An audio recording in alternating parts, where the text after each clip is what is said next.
Hey everyone, it's Ben Hardy here, and we have a huge update for the 250 Land Cruiser, so let's just get right into it.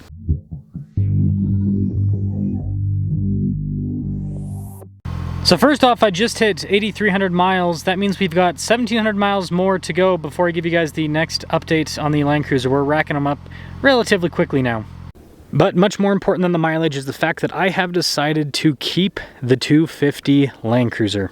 So here's what we'll do. We'll walk around the car and I'll tell you about the things that I haven't particularly liked about the new 250, and I'll explain why they are no longer a deal breaker for me to keep this car. And then I'll get into the other options that I was looking at and why I no longer want to purchase any of those options for the channel. So let's get into it. So the first big complaint that I've had about the new 250 has to do with the front end, and more specifically the bumper situation. So Toyota decided to do a lot of plastic. I do a lot of off-roading, and so plastic and off-roading don't really go together too well. Descent Off-Road actually has a solution for this. They've got front and rear bumpers for the 250 Land Cruiser. And so if I decide that that is just too much of an issue for me, I can always just get their aftermarket bumpers, and then that completely fixes the issue. And so since there is now an aftermarket solution for my complaint on the 250, it makes it less of a complaint for me.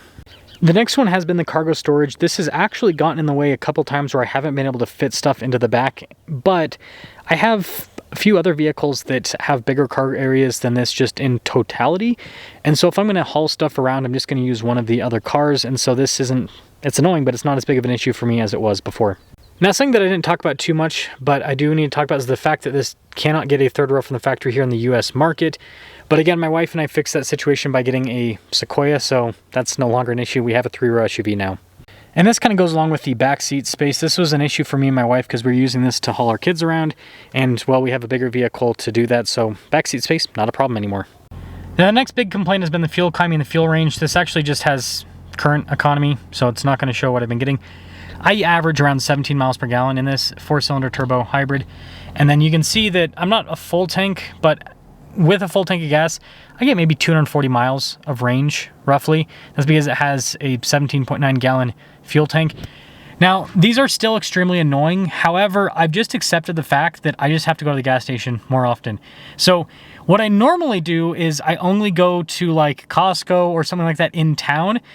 Now what I do with this 250 is I just try to find a Costco nearby to where I'm filming, and I just visit more often. So it's kind of annoying, but I've also just gotten used to having to fill this up more often than my other cars. My other cars, I only have to fill them up when I'm in town.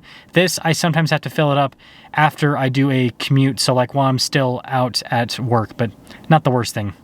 Now, believe it or not, Toyota's modern off-road tech has actually been kind of annoying because it's too good. I know that people are going to like facepalm at that, but this modern multi-terrain select and the fact that this has a stabilizer bar disconnect and a rear locking differential, like this thing, if it has the ground clearance, it can crawl over it.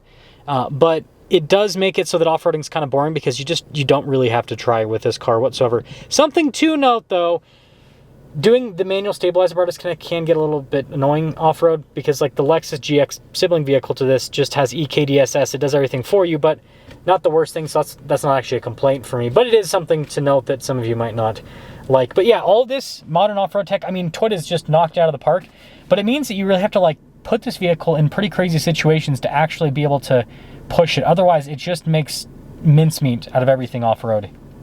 And speaking of off-road, the clearances on this aren't all that great. I've hit the skid plates a couple of times, but this is something that can be fixed with two things. So in terms of this being way too capable, which makes off-roading boring, I'm just going to take it through more difficult stuff and push it to the limits where I can. And then with the clearance, I only have 33s on my 250 Land Cruiser. I stayed pretty similar in size to the stock tires so that my fuel economy wouldn't go down too much.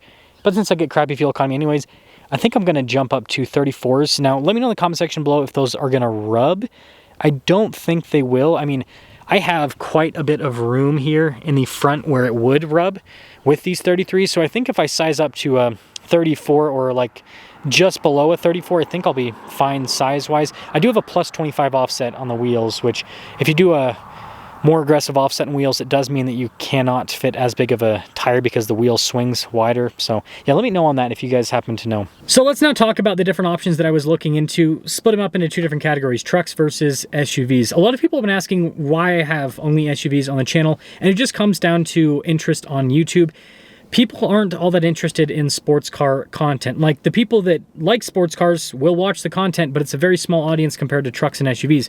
Now, I posted polls with trucks in them to see actual audience interest. And what I discovered is exactly what my intuition was thinking, and that was that it would be a 50-50 split. There's just as many people interested in seeing truck content as there is in SUV content, and that's why I have all SUVs.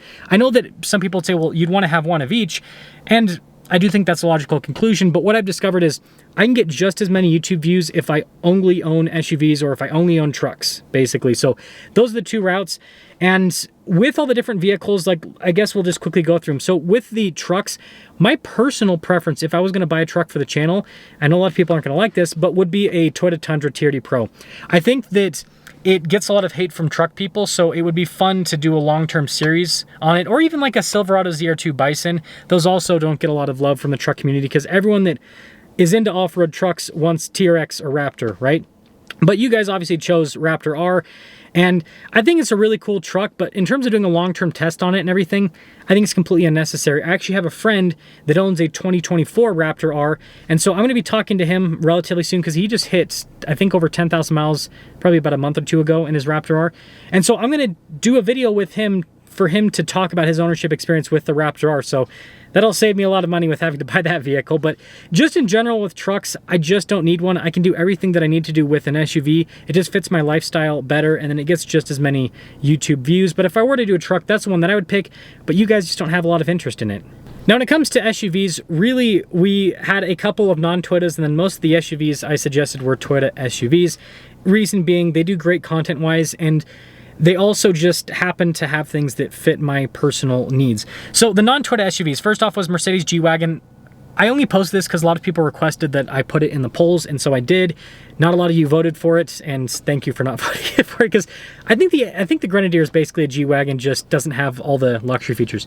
Land Rover Defender, I did Octa and then inline-6 V8 comparison. You guys all voted for inline-6/V8, which, good job on that. I think the Octa is going to be really cool. It's just insanely expensive. It starts out at like $155,000, and then if you add like the options you want on it, you're well over $170,000. Whereas like an inline-6 Defender, you can get all the off-road stuff on it, and it's still an expensive, very expensive vehicle, like $90,000, but super capable off-road vehicle with all the kit that you'd want to do like overlanding and everything.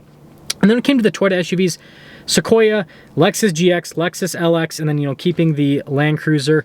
I didn't post the 4Runner in the poll. I know a lot of people are suggesting that I buy a 4Runner, but just quickly, my take on the 4Runner, it's basically the same as the 250 Land Cruiser because it has the same powertrain, but it's just an uglier car, my personal take. I just don't like the new styling with the front end, especially. I think the back end actually looks pretty good.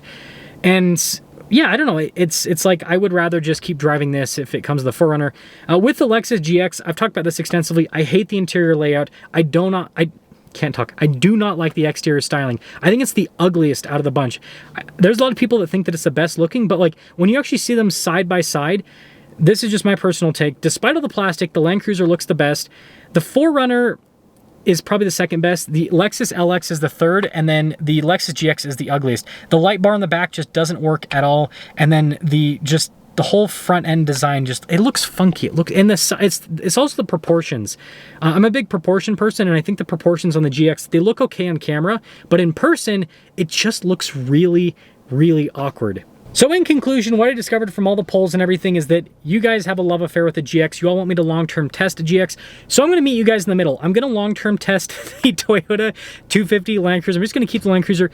It's the most affordable option for me to do because I already own the car. I don't have to put any sort of money in it to continue to drive it versus like the GX, for example, that did win the polls. I'd have to buy the GX, which is more expensive than what I paid for this Land Cruiser. Even if I just get a base model over trail, it's still more money. And then on top of that, I would have to spend probably $20,000+ in modifications in it because the GX is not usable off-road stock. And I know people argue with me on that point, but just look up the approach and departure angles. They're both below 30 degrees with the GX. You can't you can't do any serious off-roading if you have, especially approach angle, if you have less than 30 degrees, you can't do anything. It just is unusable. So I'd have to buy bumpers. I would have to do bigger tires. Like, there's so much stuff, and it would be a cool build, don't get me wrong, but after everything's said and done, I'd probably be like $100,000 or close to $100,000. And at that price point, I'd rather buy the Land Rover Defender because, in my personal opinion, the Defender drives better on-road than the GX. It's not going to be as capable off-road if you do pricing equivalents, but it's still extremely capable off-road, and I feel like it's a more unique vehicle in a lot of ways in terms of like the interior feel and everything. It's just like the whole dash layout and everything. It's a really cool looking vehicle, and so that's kind of my take. And so that's why I'm deciding to keep the Land Cruiser. Is if I were to buy a truck, it would be a Tundra TRD Pro. You guys don't have a lot of interest in it. If I were to buy the SUV, out of all those, after looking at them and the specs and the pricing and everything, I would rather get the inline-six Defender, but again, you guys don't have a lot of interest in that, and so you guys do have a lot of interest in the 250, so I think that the best thing to do, meet everyone in the middle, is to just keep the 250, keep doing videos on the 250.